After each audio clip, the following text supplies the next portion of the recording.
Hey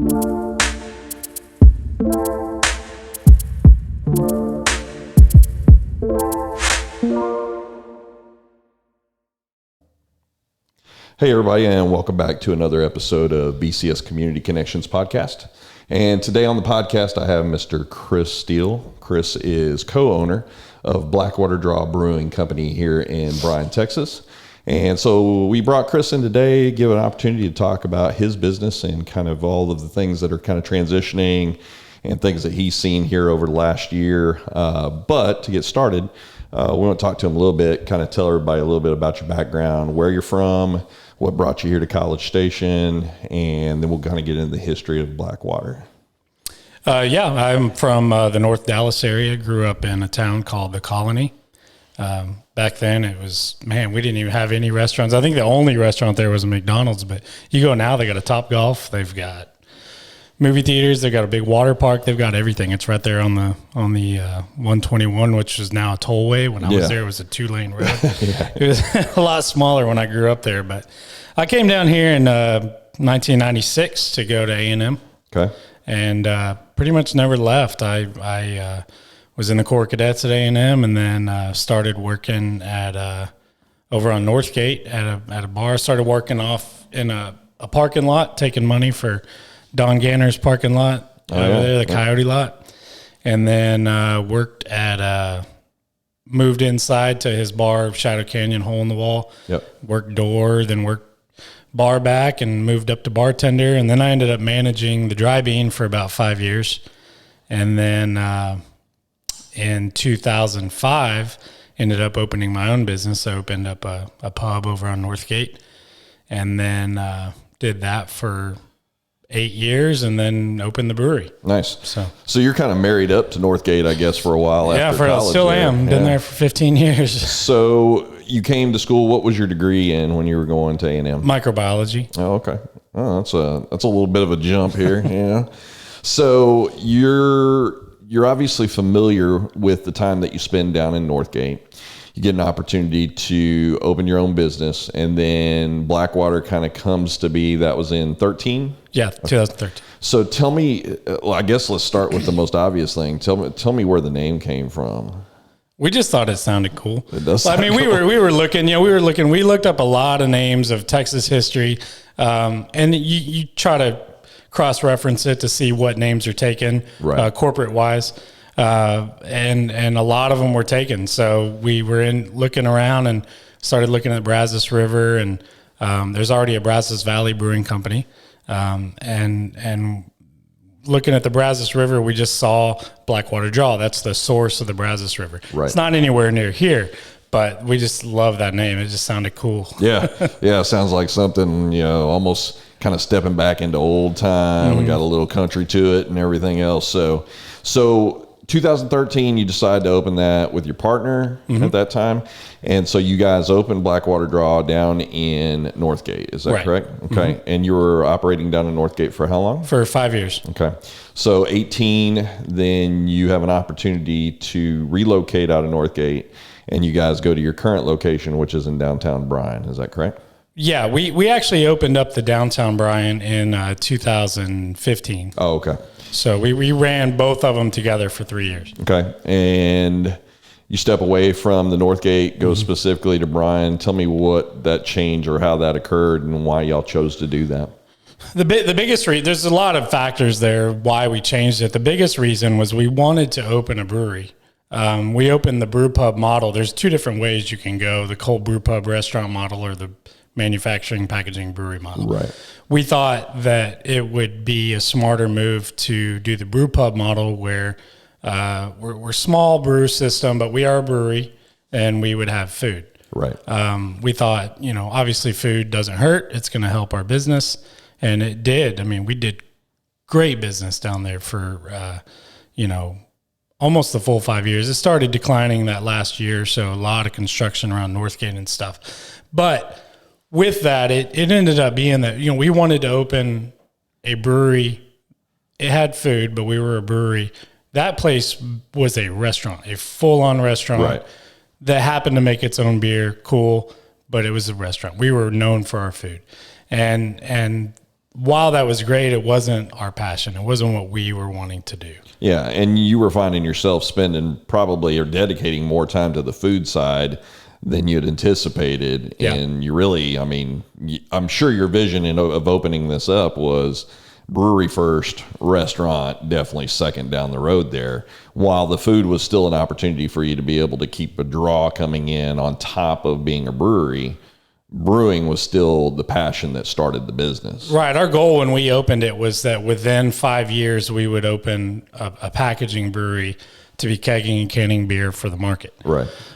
We did that within 2 years, but then it just became, you're split between two models, the restaurant and trying to get beer out in the market, and you're balancing those. And man, the restaurant side is really heavy to hold up in one hand. And so it got too much. Well, and it's an interesting conversation for your business because, I mean, the one thing, if you've been in town for a long time or you know the Northgate area, it's very common for bars open up, bars close down, bars open up, bars close down.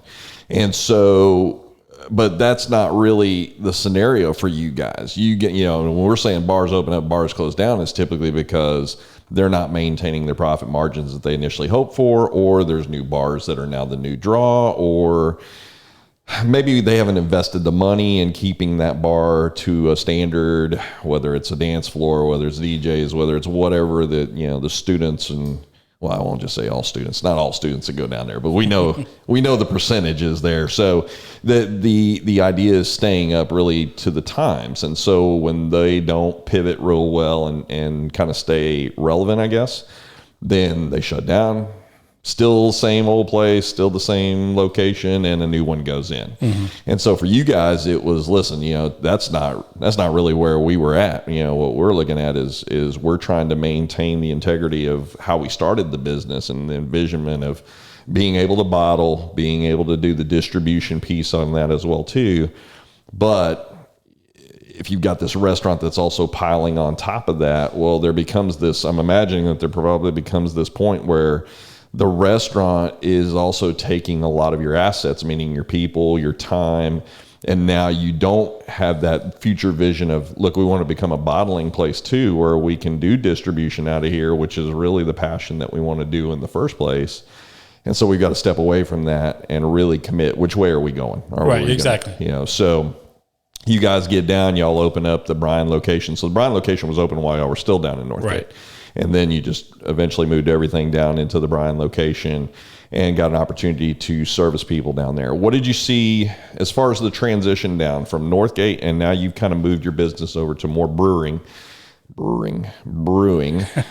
So you're trying to move the business more to the brewing side of it. You still were offering a little food at that time when you moved, or were you all straight? We sold off the kitchen equipment. We sold the brew house. We had called a 7-barrel brew house, but our smaller brew house from that restaurant, we sold that. We kept the fermenters and moved those downtown. Most common question we got asked down there was, when's the food coming? Yeah. And so we steered around that question a lot, and just focused on, getting our beer out there and focused on getting people into the tap room. We would invite food trucks to come down. Do live music on First Fridays and stuff. And but on the beer side, it was great because it allowed us bringing those extra fermenters down. Right. It gave us kind of toys to play with, and we were able to pump out a lot more, fun beers. When we had both going at the same time at our brewery, we only had about maybe 6 beers on tap. And now we've got, at any given time, we might be all the way up to like 12 to 13.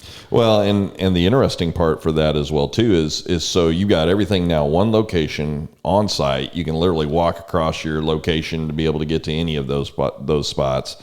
It allows you also the opportunity to, now your time is focused strictly on this. So now you can also create new beers.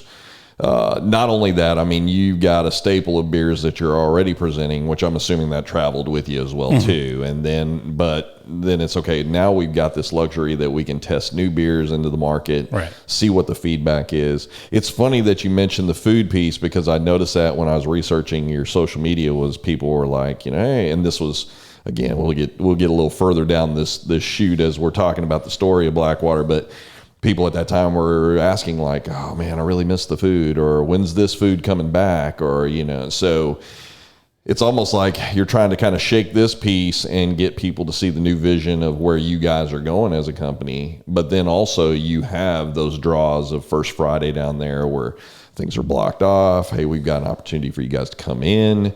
We've got live music. We've got all these things that we're trying to do to be a draw as well too. But we're still living on the backside over here. That is the unforeseen part. Now, people who drink your beer, who purchase it from H-E-B and Kroger's and Specs and those kind of places, they're familiar with the bottling and the distribution side of what it is that you guys are doing. But realistically, if I walk into the tap room, that's not just, I can see stuff, but that's not the envisionment. It's taps on the wall. Here's lists of what we're serving tonight or what we have on tap. Plus you've got merchandising now that's in there. So y'all are kind of pushing more of an experience in the location. And then on the backside of everything, kind of behind the scenes, you're also bottling and pushing out for distribution on the backside to those companies that are looking for it. And again, before we sat down here and we were kind of talking, it wasn't just, it wasn't just retailers that were selling it out at their location. You guys were also distributing to other bars here in town, restaurants, things like that also had your beer on tap, that you guys were able to provide them with as well too. So you guys get down there, you get settled up. First Fridays, you're now accustomed to what that looks like in the area that you're in. You guys are down on North Main, right? Yeah. So, great location, right down there where everything's blocked off. Everybody, if you've been to First Friday, you're kind of familiar with kind of how the operation goes down there. And for you guys now, did y'all see almost like an immediate following, like who came from Northgate to your new location to try you? We more? did. Is that? Yeah, our tap room, we definitely noticed an increase after we closed the restaurant. And we kind of thought that. We thought that our regular customers, we were splitting them in half. Right. And so you knew there was going to be some that was like, they're there for the restaurant side of it. But you also knew that you had created a following with your beer as well too, that those guys were going to come to you as well. And even more so, not necessarily if I'm 48 years old, man, I don't know that I necessarily want to go hang out in Northgate to drink beer, but I'll do that down in Bryan where it's a little bit more, age specific towards, my level of people and stuff like that. So I'm imagining also that did y'all kind of create maybe also a new avenue of customers that maybe you didn't see in Northgate? Meaning like an older generation of customers. I don't call myself older, but we did. The Northgate location, because it was a restaurant, we got everybody. We got a lot of locals. It was student driven. Probably, I'd say, probably 70% of our customers were student based or student age. Downtown, it's probably the first 3 years, it was the opposite of that. It was probably only 20% students. Right. I think that's grown over the years. We're starting to see more students coming down there now. Well, and there's a bigger investment that's been put into downtown Bryan as well too, to create kind of a location-based go-to, So for the longest time down in downtown Bryan, that kind of wasn't where the resources were going and things like that. Now they've got more of an investment into creating a location experience for people to go to. First Friday kind of being one of those, but even going down there, the renovations that they've made and the money that the city's put into downtown Bryan is way more obvious today than it was even 5 years ago as to what they're doing. So I think their preservation plans for the historic and trying to keep a lot of that intact, but also give an opportunity for people to go down there to have one-stop shops for eating, drinking, shopping, and having all of those things available for those customers, because I could be one customer that services all three of those industries down there when I go to spend my money. And so for you guys, you're now down in the heart where that growth is kind of happening around you as well too. And you're building your business on the envisionment that you initially had. So you guys go down there, y'all get set up. You're rolling along. 2019's rolling. And then you get to March. And so Now you're in a situation here. I want you to walk us through kind of what that looked like for you guys right prior to when you guys were, ordered's probably a good word to utilize here. It wasn't like you guys had much of a choice. But prior to that, what were you seeing? And then once you get into March and into April, tell me what that looked like for your business at that point. Yeah, so 2019 was a pretty good year for us. We were growing.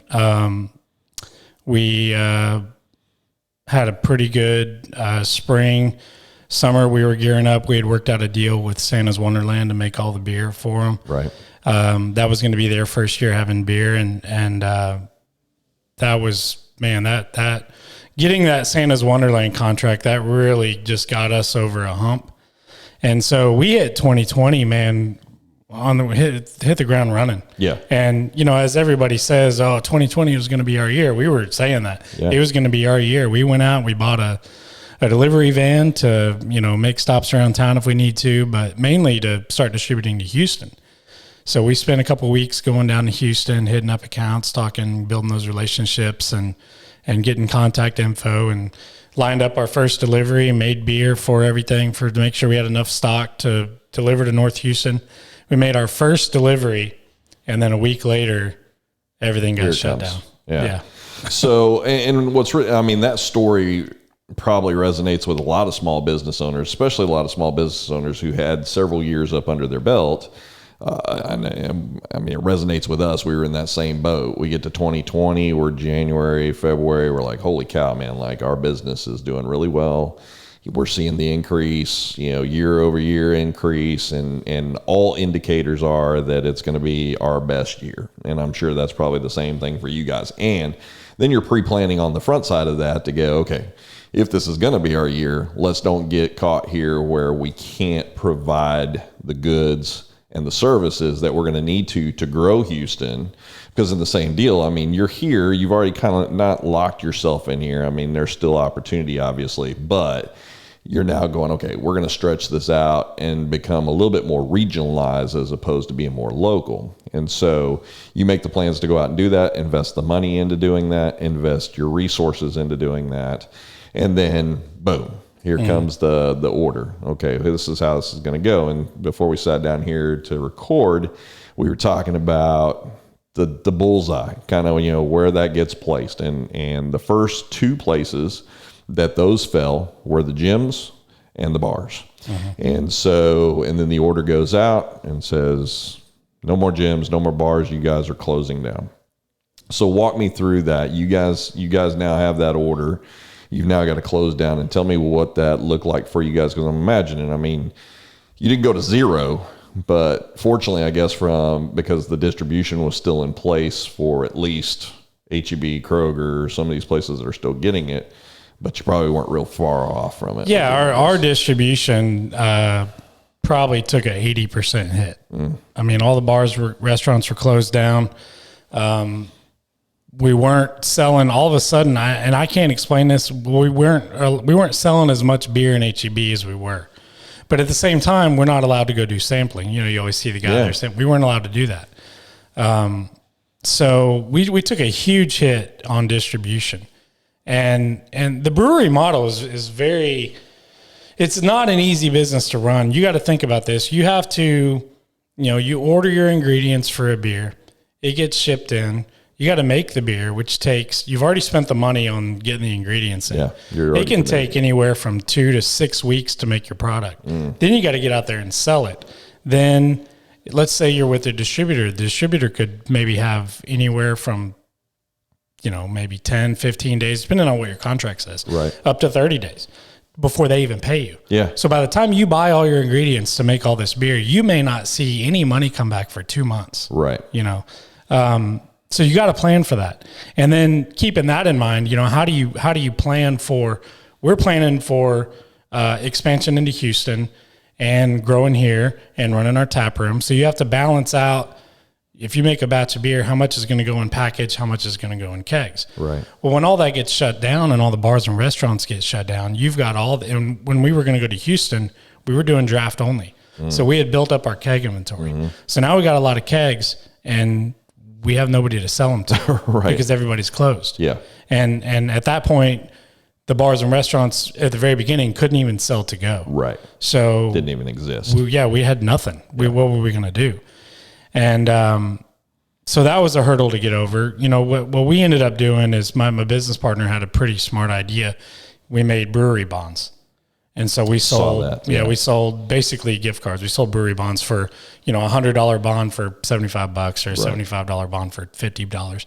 And they weren't good for 30 days. Like you buy it and then after 30 days you could use it. Right. And so a lot of people were supporting local, thankfully, and they saw that and they were helping us out there. And so they get a discount on what they're buying. Right. But it also gave us the cash flow to kind of carry us through. Right, because you needed, I mean, at the time of the shutdown, you still got open invoices that still needed to be paid. So that 30-day mark is like, okay, how do we float this window of open invoices that we're still waiting for checks to get cut to us? So now you get an income at least of something coming in for future product services, however you want to deem that gift card for.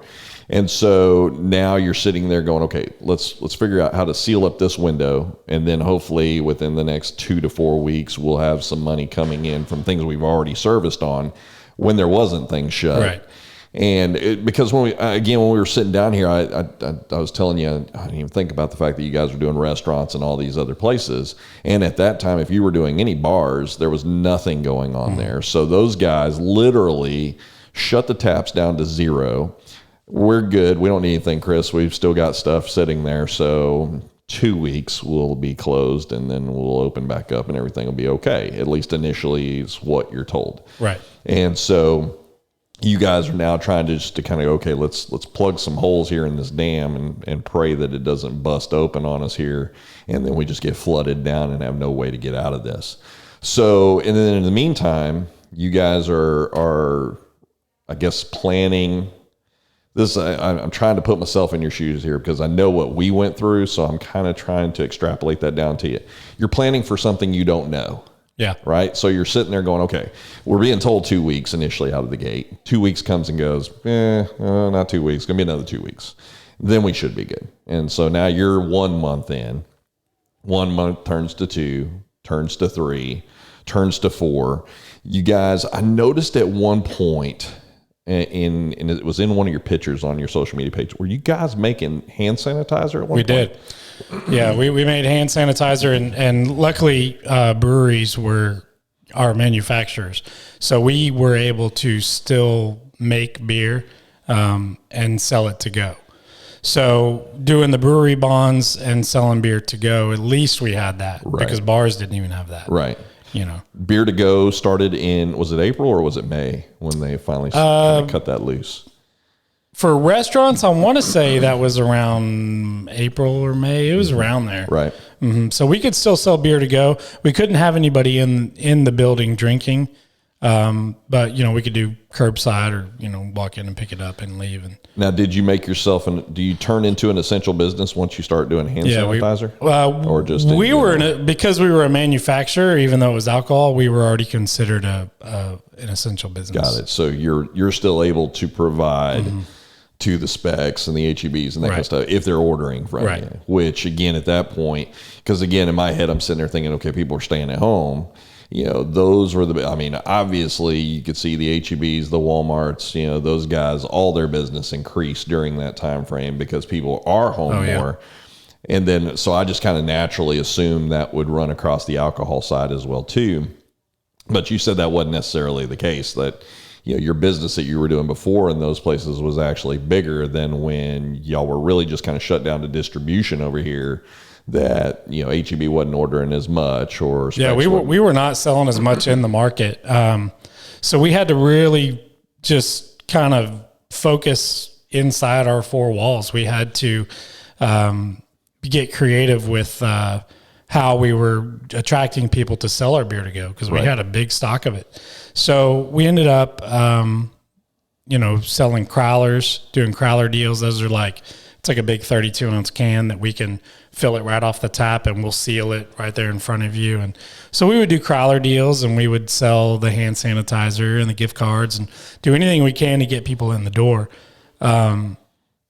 it's more profitable for us to sell a 6-pack out of our tap room Sure. than it is to give it to the distributor and they give it to HEB and then HEB sells it. Yeah, you got two cuts going in between that transaction. Exactly. And so it's actually cheaper to buy it from us and we make more profit. So it's a win-win for the customer and us. So I think, the shutdown, if it did anything positive for our side of the business, is it did increase our to-go sales. Yeah. We can't survive on to-go sales alone. Right. We need our tap room open and we need distribution. But it was enough to carry us those few months. Yeah. So you guys, and then I'm trying to remember the dates here, but so you guys you've got to shut down. You're still able to do your distribution. You're able to do some to-go stuff. Then there was a little light that kind of opened up there during the summertime where they're like, hey, we're going to let you guys open again. Y'all open, but you're only able to open for... It was like 2 weeks, 2.5 weeks. Yeah, and then it was back down again.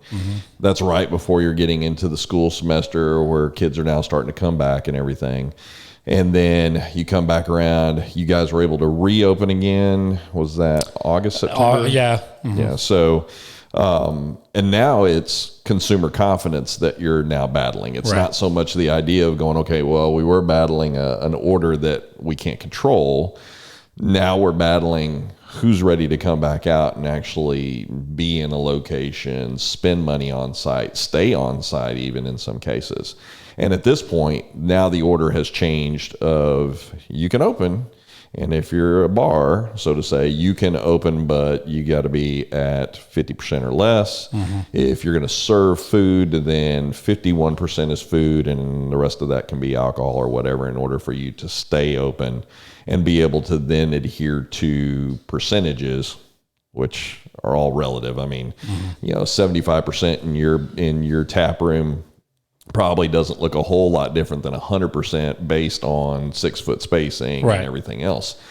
And you guys also on top of all that, and I think this is the part where, when I was talking to Cohen from the Angry Elephant, we didn't get a real big opportunity to talk about the TABC as a part of all of that as well too, because at least when you don't have anybody in your building, that regulation isn't quite as tight and restrictive as when you're opening up and now there's people in there and now you're getting the surprise guests and visits and, undercover visits and everything else to make sure that, I think he was telling me at one point, like they were specifically told, if they're at the bar, they have to stay at the bar. If they get up, they can't go to the restroom with a drink in their hand or something like that. And that literally a violation could get them shut down. And so now you've got this whole other, instead of where you would think this would be, okay, well, we know, Chris, we've kind of put your business under duress here, so we're going to loosen those standards a little bit.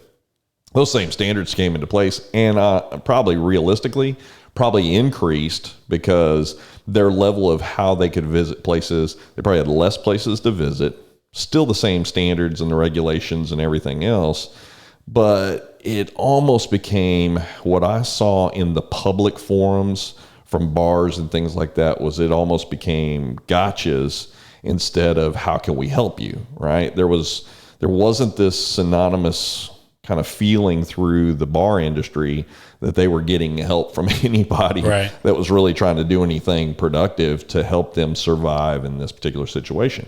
A unique situation that, again, I don't know how many of these podcasts I've used the term, we're all in this together. Well, you're not in it. If you're a bar owner, you have a different perception about that to begin with, because the target's placed directly on you guys. And at this point, the direction and the orders and everything else are specific to making you guys the bad guys, right? Instead of, what can we do to help you? Nobody's coming to you or, hey, Chris, we'd like to invite you to a forum to sit down and talk about what we can do local, state.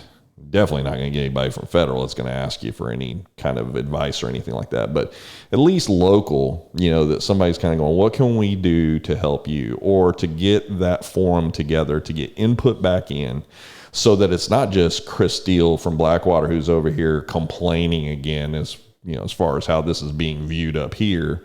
Because up here, they're looking at it going, look, man, you're one of how many thousands? And yet we say how many thousands because we're lumping everybody together. But at the same point, these other people that are in as a part of that group are all in different kind of situations as well, too. Same deal for us. Our restrictions weren't near as heavy as what y'all's restrictions were. But we were initially told, you're going to have to close down. Nobody can walk in. We could still do production, kind of similar to what you guys can still do distribution on the backside. But, you're also flying by the seat of your pants on the information that's coming. And the information that's coming is changing every week. It's not solid information of going, hey, here's what we're going to do. Or if you're like us, you're hearing rumblings. Hey, I'm hearing next week the governor's going to go on and they're going to talk about this, and everybody's glued to a TV. If you're a small business owner, you probably got more TV time in on every single little interview that was done with Abbott, where he's sitting there and you're just going, maybe this is the week. Mm-hmm. Maybe this is the week we go to 50% or we go to 75%, or they release the bars and let them open back up. So locally, I'm not going to try and put you on the spot here, but locally, I know that in College Station was doing some things, grant monies and things like that. Mm-hmm. Federally, you had PPP money that was coming down. Were those things that you guys were able to take advantage of or to help in the process? We were. We tried to get the disaster loan. We were, for some reason, denied. I called probably twice a day for 6 weeks. Then I got down to about once a week. Then I got down to about, finally just kind of gave up. And then all of a sudden I just randomly checked it the other day and they said they were going to start working on it again. So our application, we never got an answer. Nobody would ever, I talked to somebody every time I called and nobody could give us an answer. Yeah. I don't like taking on more debt, but we need it. Well, survive, so it's now you either take on more debt or you shut your business. Yeah. Both of them are critical. Both of them are going to hurt you one way or the other. Yeah. Death of a dream, and you still got to liquidate everything and push all that out, and then you're still in debt to people. Mm-hmm. Or you take on a little bit more debt and you're trying to float out what's going on. PPP was a great example of that. PPP was pushed down to the businesses. The public perception on PPP was, these businesses are all getting it. They're all qualifying for it and everything else. I think we saw our PPP money 7 weeks after, 8 weeks after. But, again, small businesses are a tight community. And if you're out there listening to this, if you're in any of these kind of roles, city council or banks or any of that kind of stuff, man, I'm telling you, we talk amongst each other. There's phone calls being made. Hey, man, what's your status? Hey, have you heard anything? So then all of a sudden we're sitting there and we're getting feedback from some of the small businesses that we keep partnerships with. And we're going, you say, oh, yeah, we got ours. Well, wait a minute. 3 weeks in and you got yours. We're 7, 8 weeks in. And so, the public perception on that was that businesses were being propped up with it and it was just readily given to everybody and there wasn't any real lag time and y'all are okay. And then you're not going to have to pay it back. And, maybe, Yeah. And so it becomes this, again, it was almost just like everything else. It's rolling downhill and you got to catch it as it goes. It's not, hey, we're giving you a notice. There's stuff coming downhill here. When it passes you, you'll see. And that's really kind of what it felt like. It felt like a lot of on the fly, and there was definitely no phone calls in. There was nothing being emailed, and so, and I've talked about this on the podcast before where you have, our biggest resource during the close down was Jim Ross's Facebook page. Oh yeah. Which that should tell you something right there. If you're a small business and your resource is a Facebook page that's being operated by another small business owner, that's a problem, And so what, if not anything, and again, this is not to point fingers back, but we can definitely go back to this particular situation at any given time. There's no guarantees that we get to the outside of this and we're looking back in it and there's not something else on the other side. But if not any lessons that were learned, it should have been the idea that, hey man, if you're in charge, if you're responsible, you've been elected to a particular seat here and you have some say so and some authority to help small businesses, you need to understand you have an obligation. Worry about planting trees and bike trails and all that other stuff when we get on the outside of all this. Let's figure out how to keep small businesses going. that will pay sales taxes, that will keep jobs going, that will continue to be the rebound on the backside of this, and again, so when we talked about, when we were first coming in, about perception of recovery, perception of recovery in our particular area is really based on where you go park your car at any given day. Mm-hmm. If I go to a Walmart, man, I'm thinking, there's people spending money. There's all kinds of stuff going on, but if I go to a bar location and now all of a sudden it's well, you guys can sell alcohol, but we're going to need you to stop at 11, and so half your business is done from 11 on. And, now people are looking at that going, well, at least the bars are back open. So you guys obviously have some money coming in. And there's not this public understanding of how the squeeze is. Yeah, we were squeezed to here. Now it's right here, and that the squeeze is still on, and that there's still this rebound that's still trying to happen. And it's interesting because, you got Jim Ross's page that literally was feeding down stuff almost in real time. I got to give Jim a lot of credit of, stuff is coming down to business owners. That's how we found out about the grant program here locally. We didn't find out about it because somebody picked up a phone, called us, or we didn't find about it because somebody emailed us. We found out about it because it hit that page first. And that gave us a line of sight to then go, hey, look, this is on. Let's go find out about this. But we were having to chase the dog. So when you're having to do that as a business owner, it's one more stretch of your time and resources that you really don't have time for when you're trying to figure out where the next dollar is going to come from. But these guys are putting this out, and it becomes a resource. Still today, it's still a valuable resource to small businesses who can then stay true in time of things that are going on that really still at this point aren't being distributed out like they should be. And in saying that, we started the podcast to help small businesses get their information out there in order to be able to let the community know, here's what we're doing, here's where we're at, here's what our needs are. And that perception publicly, if you were a bar owner, what percentage of the population viewed you as the bad guy? I own a bar on Northgate. Yeah. And we were 100% shut down. We could not sell to go. We were completely demonized. I think, that this whole, they're going to lock down bars for the third time. Right. The bars are an easy scapegoat for politicians to give the appearance that they're being proactive to help slow the spread. Right. But I think, what we saw in the original lockdown when everybody got locked down, but then restaurants were allowed to open, but not bars.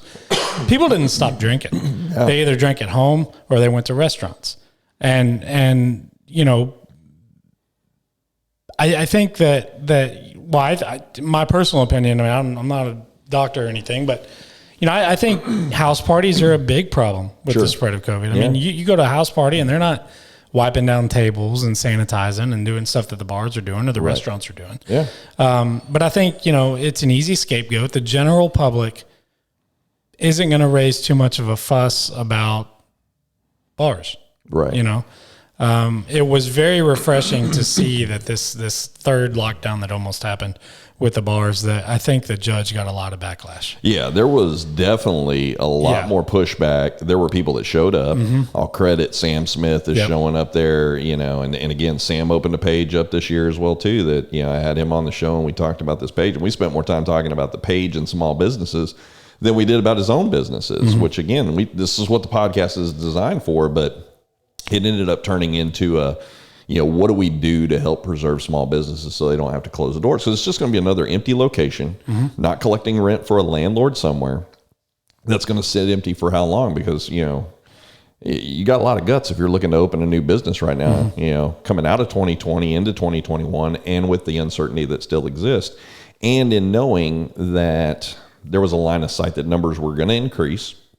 Now, keeping in mind, one more week will be on the tail end side of probably the spike. That should be an obvious and apparent, an apparent result of the holidays. And then you should see a spike go down.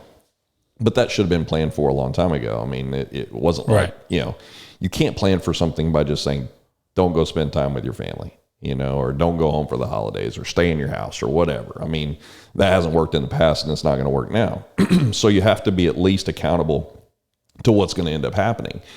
public perception and pressure is really kind of where everything comes to a head, because you've got, if you're the bar owner that's like, because again, there were people out there going, listen, we do a third shutdown, man, come write me a ticket, because I can't do this. The third time will be the death of my business. So, hey man, put it on the tab that I'm already running in the hole, and we'll figure it all out when all's said and done, and then that's not necessarily the type of partnership you want to create, or feel like you have to go against the grain to preserve what you've built and invested your money in. But you got those small business owners, people who have been in leadership positions, people who have been there, done that understands that mentality. And then you've got the ones that haven't. They collect a steady paycheck from somewhere that they're getting paid for, whether they're working, not working, at home working, whatever their new model looks like. And those are the guys that are sitting there going, you're the one, y'all are the reason, y'all need to be closed down. With you being open, you're killing people. You're causing the spread to be bigger. And again, the demonization of that is a very real topic that was created by who? Yeah. And I think too, it's also because the alcohol industry has a regulatory agency. TABC is there to go in and do an inspection, but who's going into Walmart? Who's going into H-E-B? Who's going in anywhere else? They're going to the bars and restaurants, and that's their enforcement tool, to where, nobody's going to gripe if the bars are closed. And we have a tool here to use to make sure that, they're following guidelines. Well, and if you go in, you can probably go into most bars. I won't say 100%, but you could probably go into most bars. And if you sat there for a good hour to an hour and a half, you would probably see more cleaning done than at any given time in that bar's history, and daily and hourly, and all of those things that kind of need to happen in that process. But people, again, they don't go to those places, and they're the ones that are typically complaining about it, or there's the pushback of, hey, why is this place open? But they don't see all of the extra steps that are being taken. You can walk into most bars, in 2019, it's going to smell like a bar. You walk into bars today, 2021, it's going to smell like sanitizer. And so, but that, again, that speaks to the level of commitment from those places to try and keep their place open. Perception, even if that's safe, I want to make sure if somebody walks into my business that they're not walking in going, don't touch anything. Hey, don't touch anything. I want them walking in going, listen, man, this place smells clean. I don't know the last time that I've been into a place that smelled this clean. And so that public perception is created even at the doorstep. But the people who don't step onto the doorstep are the ones that want to challenge whether you should be open or not. And so it's unfortunate, because that demonization of the bars, of the gyms, it didn't translate all the way down. So my prior history was, I used to be a store manager for Walmart for 20 years. I can tell you how many people go into a Walmart on any given day of the week, and it is not thousands, it is tens of thousands. And that's in this community. So it needs to be understood that, if you're worried about public gathering and that people hitting into a particular location is a problem, then let's pick a source here. Let's pick where we're going to be at. Is it true numbers? Is it distance? Is it percentages? Because nobody's going in there saying, okay, you can only be at this percent, right? And realistically, in a Walmart is 220,000 square feet. And then if you're allowed as the owner to go, okay, I shouldn't say the owner, as the manager, you're able to sit there and go, we can have X number of bodies per 100 or per 1,000 square feet. They're never going to hit those numbers. Those numbers are ridiculous. And I know, because again, I've been there, done that. And so, but then you go into small businesses where your capacity when you walk into your business might be 100 people, and now you're at 25%. And you're going, okay, so I can take in 25 people. Oh, well, don't forget that 25 accounts for your employees as well, too. So it's not a true number. And then again, I was talking to a restaurant manager here not too long ago, and we were saying there's no difference between 75% and 100%. There's not. Because you still have to as long as 6 foot is in play, there's really no difference in those percents for most businesses, so now it's just a matter of, okay, how many tables can I fit within 6 foot of each other and chairs within 6 feet? And that's where we're at. And that truly is my 100%, maybe at 65%. And that won't change until the number changes. So we spent a lot of time on this, but I think it's important that people understand that, you guys are still skirting an outside line that can move. It's like trying to play a game where the goalposts keep moving on you, you know, and as soon as y'all think y'all are in range, and by the way, man, we're going to back this up a little bit. And we're going to back you up a little bit. So again, here you are trying to hop another bar and figure out how to do it, which again, like you had said earlier, you said that led to you having to spend more money. So I want you to talk about that a little bit, where now all of a sudden you got to get to 51% food in order to be able to open, so that you can have your business open and be able to use the to-go service and everything else as a part of all that. So you have to go out and buy a food truck. Yeah, so TABC came out and said that, bars could open their and breweries could open their tap room as a bar. Right. If you sold 51% non-alcohol. Right. I said food. Yeah, distribution doesn't count on our end on that. To-go beer sales aren't counted, and that's counted towards to-go beer sales is counted towards your non-alcohol merchandise, but we still weren't making it. Right. And food trucks, we opened without food down there, and we always wanted, hey, we'll just bring food trucks down. But food trucks have been hard to get down there. We've been open for 5 years down there, and regularly ask food trucks to come down, and they come or they say they're going to come and they don't show up. Yeah. So we were like, well, we can't risk trying to bet on a food truck coming every single day we're open, and half the time they're not going to show up. Yeah. So, because if we come in and get audited, we're just going to get shut down. So we started thinking, okay, well, the future is we're going to have to bring food back, but we did not want to be a restaurant again. Right. So just our old chef from the restaurant over on Northgate, his name was William Rice. He's still in town. He had graduated from A&M and still working as a chef around town at various places. But with COVID, he had been laid off. Right. So we just, on a whim, called him up and said, this is what we're thinking. Maybe do the food truck model if you want to bring back some of the old recipes. And he was all about it. So a lot of borrowing money and getting more in debt, and we ended up buying the Crafty Pig food truck. They were a food truck that was coming to the brewery semi-regularly, and that was a great food truck if you ever had their stuff, man. Yeah. Crafty Pig was awesome. But they were looking to get out of it and looking to sell it, so we ended up buying their truck, and it's pretty much his truck. He runs it. He does it. We don't really get involved too much. Again, you're not trying to be a restaurant. Yeah, we're focusing on the tap room and the beer, and he's running the food. Mm-hmm. So you now have that down there, along with, like you said, your merch sales. To-go sales are not counting against you. They're counting on the other side. Right. So you're now able to operate under that 51% rule and be able to keep both sides open, meaning you've got food and everything else going, plus you've got your tap room open now.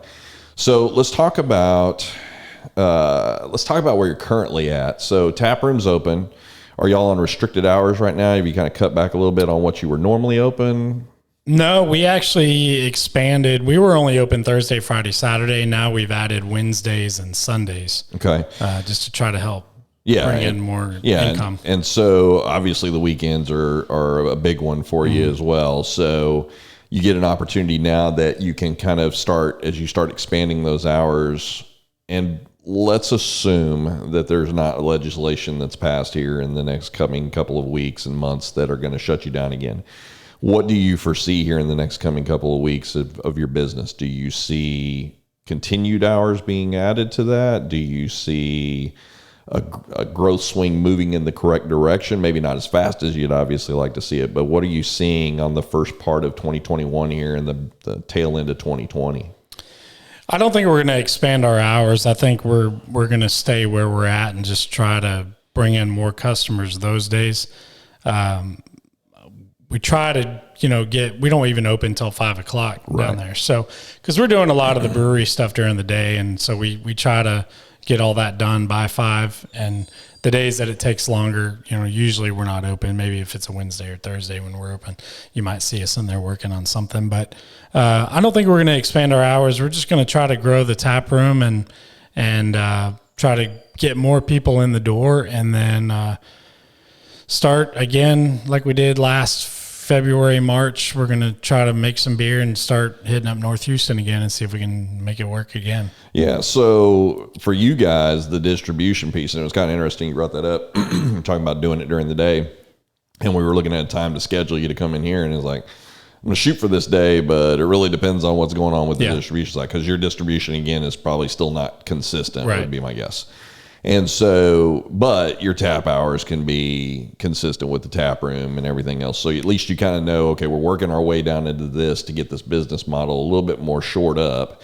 And then we can work our marketing around all of that. Mm-hmm. So, and your marketing's been really good. Some of the stuff that I've seen here recently on your marketing has driven a lot of people to interact with your pages.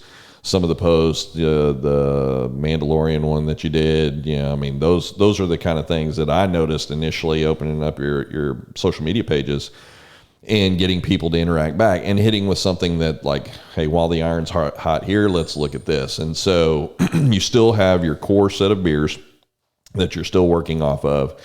You're creating some new ones. You have some seasonal ones that kind of go in and out.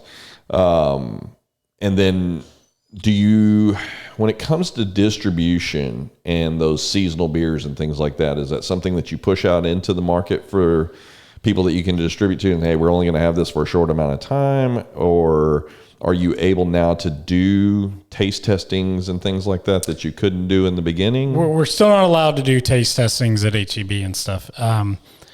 Typically our model is, right now, what we've been doing is we have our year-round beers. Those go out into the market if a bar wants to buy at a restaurant. Seasonal beers, we can do that as well to a certain extent.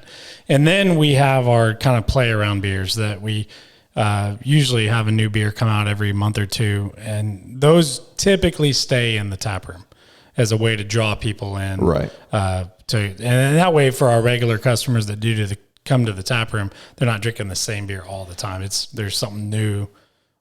Well, and rotating. You're keeping it inclusive there as well too. So it's not just, hey, we have it here, and somebody's going, hey man, I hope you bottle that up. Well, I guess also playing into that idea of the exclusivity of it coming to the location, again, brings them in, and that's a possible something else, right? That's 2 beers, that's a shirt, that's a glass, that's a crowler, that's something else that may get purchased within that to bring the exclusivity specifically down to the tap room. So moving forward, what would you like to see? I mean, knowing kind of where we're at, we're starting to see vaccines enter into the community. What would you like to see, say, in the next, let's look 2 months down the window. Let's don't get too far down the pipeline here, but 2 months down, you're going to have students are going to be back in. We kind of already, we talked kind of off air about what the requirements are going to be for them to come back to A&M, which looks a lot different even than the last semester. And that may affect on-site enrollment as far as who's actually coming to campus. But at the same point, 2 months down the road, you were talking about, you kind of shelved up Houston. So I'm assuming Houston's kind of back on the board for you, or at least hoping that'll be back on the board for you in the next 2 months, because you've already invested in that line as well too. You already have the relationship built in order to be able to fulfill that as well. What else do you see that's on the horizon in the next 2 months? We're going to try to hire an assistant brewer so that we can, because right now, like my partner Chris, he's doing it all alone. If we can get an assistant brewer in, then we can spend more time growing Houston and growing our local community presence. So, that's kind of our thought process is don't really worry about the legislation coming down, because, we got to try to plan for it as best we can, but we also can't just sit and wait. We've got to kind of move forward. So we're going to try to hire an assistant brewer, grow Houston, grow our tap room, just, hopefully consumer confidence would come back with, because we talked earlier about brewery rentals, like we do, we do events there. You could rent out the brewery. We've done everything. We've we've had people get married there. Yeah. We've had wedding receptions. We've had baby showers. We've had corporate events. We've done it all. But obviously with COVID, that's all just cut off. You know?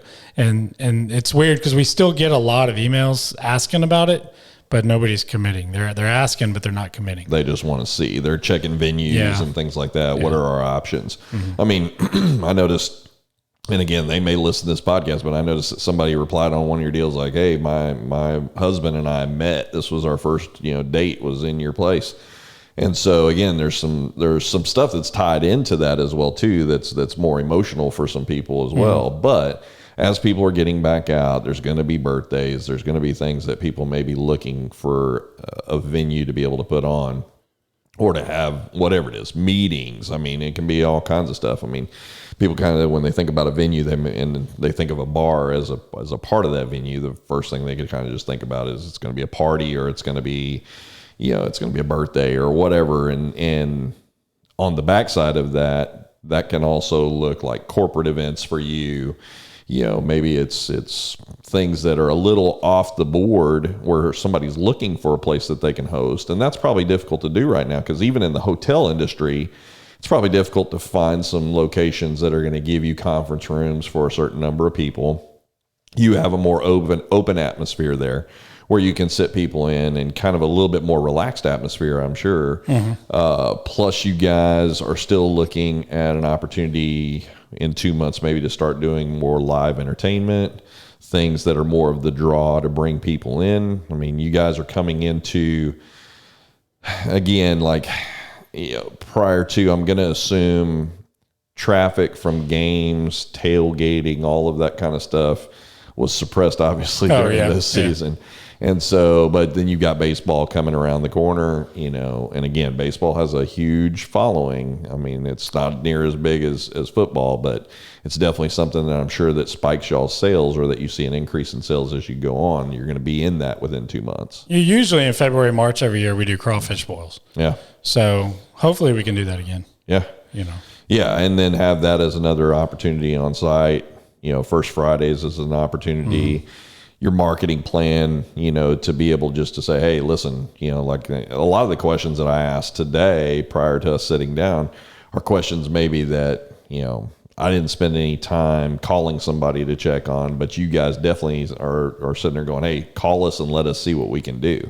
Because I think some people just kind of look at it and go, a bar's not going to do that. Yeah. And I think it's like anything else right now. You'd be surprised what we would try and do to ensure that, you can have a party here of, 40 people or whatever that can come in, and we can still do that safely and still be able to get you the venue that you're looking for. And so push out into Houston, continue to grow some of your new beers and things like that, continue to stay on that release. What else do you see? I just, hoping to get back on track. Really, we want to grow our taproom sales. That's where we make most of our profit to run our business. So we got to get that going again, back to where we were in January, February of 2020. Right. And then, but I think with that, it just comes with consumer confidence to come out. And now's probably not a good time for that, with everything spiking and everything. And we understand that. So we're just kind of button down the hatches, and we're talking about making some new beers that we haven't made before. So we're going to plan for that and kind of figure out when we think a good time to put it out would be, and how we want to package it. Well, and to go back and to reiterate something that you said earlier, that I don't want to get lost in this, purchasing directly from you guys as opposed to purchasing from a big box retailer, they're going to save money shopping with you. It's going to be more profitable for you. They can still do that. They can order it. They can do curbside pickup with you guys. I mean, they still get it to go, and that money is still staying local. And so, again, I don't know that we can reemphasize that enough here when you're talking about what your need is from the community. Is just, hey, you get it. I mean, I don't know that there's a bar owner that doesn't, that looks at it and says, listen, man, we understand the tentativeness of people wanting to get back out, or we understand that people may be concerned with what's getting fed down to them of why they may not want to come to our location. But give us an opportunity to still earn your business, where you guys can still come here. Maybe it's just that, I decide, hey man, I'm not really looking to go in there and grab a beer and hang with friends and do all this other kind of stuff, but maybe I'm looking to go in there just to try a few beers so I can see if there's one that I want, grab a 6-pack on the way out, fill a growler, whatever that looks like, and then go home. And now all of a sudden I've got this new location that I know my money is going to local. And now all of a sudden I can sit there and say, I'm doing my part as a consumer to support the small business, to continue to keep people afloat and continue to keep money coming into them at whatever that avenue looks like. If it's that you don't want to come in because the confidence level isn't real high, you guys are still doing the safety aspects of everything that you were doing long before we even got to the highest numbers that's being reported right now. So those safety aspects are still in place, cleaning still in place, everything else. And you're just learning to do it better, and safer. So I think that's the one thing that local customers need to understand is bar owners are committed to giving you a safe environment to be a part of, whether that's in person, whether that's curbside, whether that's contactless, whatever that looks like, that they're trying to do what they can to stay afloat. And so, people got money in their pocket right now. Stimulus money is starting to hit into a lot of people's accounts and everything. And so, while that's money to help people stay afloat and everything else, keep in mind that if I go and I spend money with you, that money is in turn doing multiple things here in the community, not just paying your bills. Everybody just kind of assumes that, well, that's just paying your bills. How many other places is that money being distributed to, recycled back into your business, that's keeping other businesses open as well too? So, it's got a lot further stretching impact than just the original intended place that you drop the money. And I think that's where a lot of folks miss the boat on that is, you're going to go and get your supplies. You're going to go and get your ingredients. All of those are going to be things that are going to continue to come into your business that you have a need for, but it's got to also be generated locally before any of those other things can happen. This is just like anything else where you were saying that you weren't, your restaurant dropped off, your distribution dropped off 80%, all that stuff drops off. If you guys quit purchasing to create your beers and everything else, that has a long-lasting impact down the road as well too, for suppliers that are in that business as well. Some of those local also. So, the dream of being a small business owner never encompassed what 2020 was. Right. It's like you kind of assume there's, it's going to be tough to run a business. And it's definitely tough. Bar, restaurant, those are two tough businesses to be in to begin with. But then to specialize in that, because there's one thing to be a bar and then there's one thing to be a brewer. All right. And you can extrapolate a bar out of a brewery, but it's not like you're sitting there with full alcoholic bar behind. So anybody that walks in goes, hey man, mix me this. Oh yeah. You're sitting there going, listen, this is where we're at. We got 13 of them, which one you want to try, and then the food becomes the thing again on the front side of that. And then if you really like the product and everything else, then the merch becomes something that you push out into the community. And those people who are regulars for you are the ones that want to go out and represent that because, hey, I find a good beer, man, I want to tell all my friends about it, and so it's kind of the same thing for those guys is, you can go out into the community, do as much as you can as a small business owner, but you still rely on the folks to show up with their money. And everything outside of that, that's a starting point for you. But you've got a lot of your money invested into it.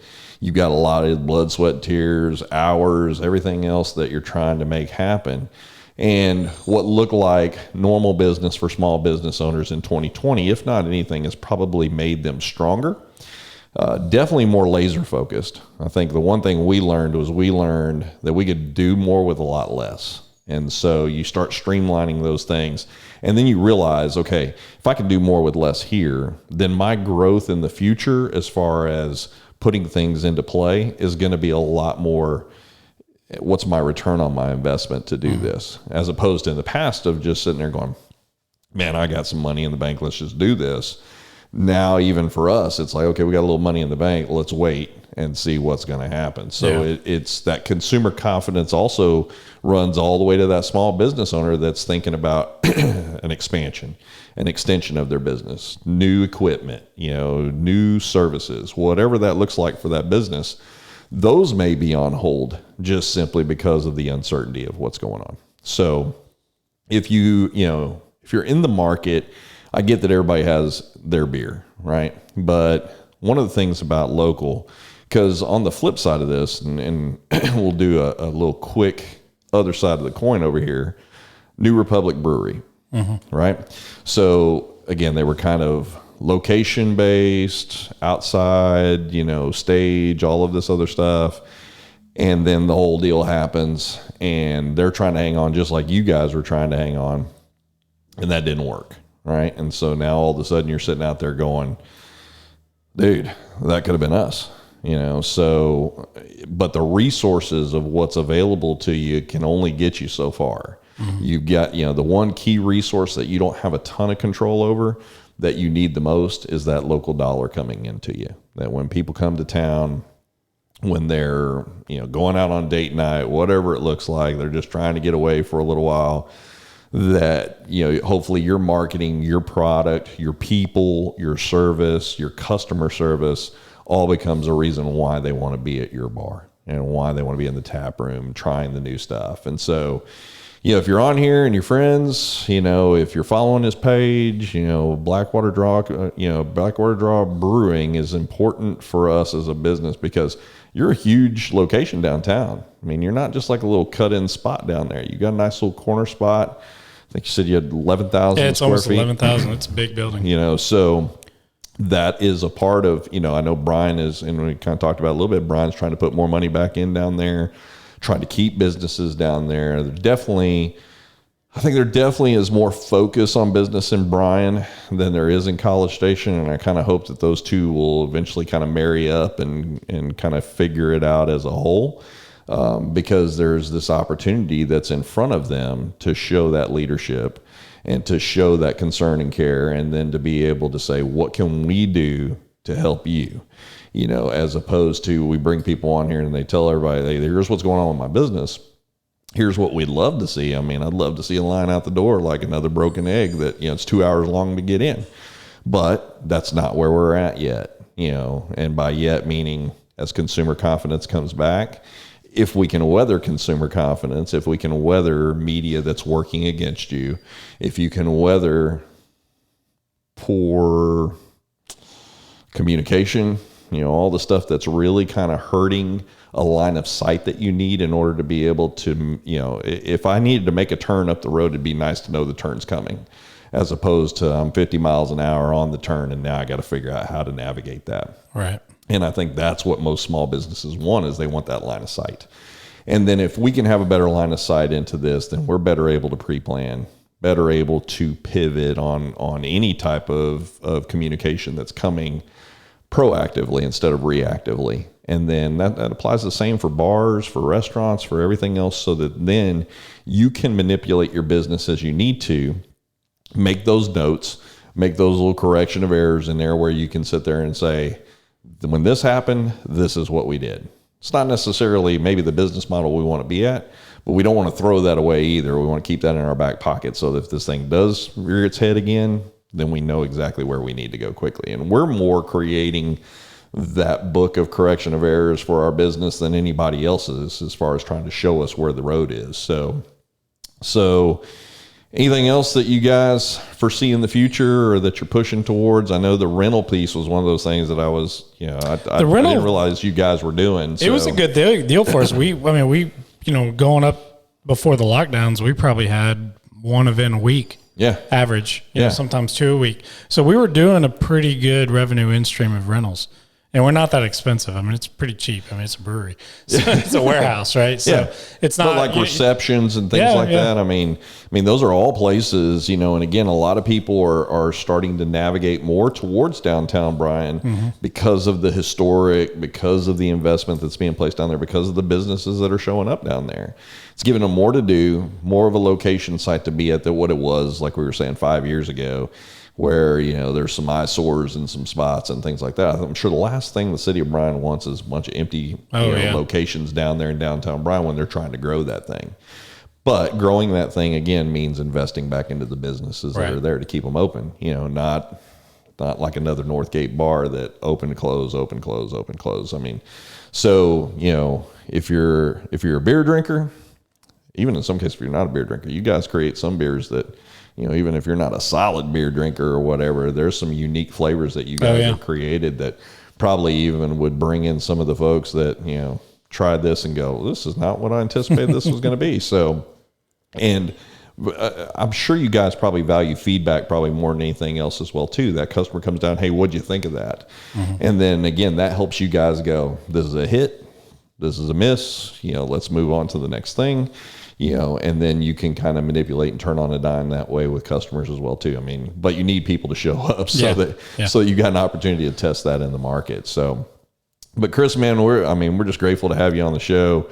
Hoping nothing but great things for Blackwater Draw. I hope you guys continue to see the recovery moving back in the direction that you need, pushing out into Houston, regionalizing. I mean, one of the cool things about being a small business owner, working around other small business owners here in the Bryan-College Station area is when you see them grow to the point that, hey, I remember when y'all were just this little here and now you're this, you've pushed out, you've regionalized, you're national. You know, it's cool to see businesses hit their stride. We know that it's probably one of the toughest years to go through as a business owner just in general. I think what we're hopeful for and what we keep talking about is the recovery on the backside. That hopefully there's this slingshot effect that happens back the other way as consumer confidence comes down, vaccines come down, you know, people are better able to navigate what's going on in their communities, that confidence level swings back the other direction. And then it's hand over fist, hopefully, at that point for businesses. Right. But, you know, lining yourself up for that and preparing yourself for that is things, you know, that you know, you're trying to create that line of sight with your customers. And for you, you know, marketing can take you so far, but really, I mean, you go down, I think, you know, one of the single biggest movements that happened here in Bryan-College Station, again, goes back to a social media page. And it's the BCS Meals and Deals, right? I mean, again, started up. I think Christine started that up over there.